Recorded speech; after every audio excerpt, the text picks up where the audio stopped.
Assalamu alaikum wa rahmatullahi wa barakatuh. Ndugu zangu Waislamu, kwa majina naitwa Saleh Shaaban, ni mwalimu wa madrasa Rauba iliyoko Chamazi kwa Msiliwa.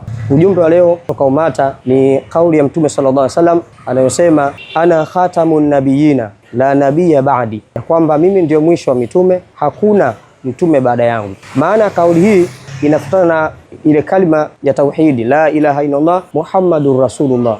Ina maana kwamba baada ya Mtume Muhammad sallallahu alaihi wasallam hakuna tena mtume mwingine atakayekuja baada yake. Kwa hiyo ndugu zangu Waislamu, tusidanganyike. Kwa yote atakayekuja akitufahamisha kwamba kuna mtume baada ya Mtume Muhammad sallallahu alaihi wasallam, huyo lengo lake ni kutoka katika Uislamu. Na yote atakayeamini hivyo kwamba kuna mtume baada ya Mtume Muhammad sallallahu alaihi wasallam, huyo atakuwa amejitoa katika Uislamu.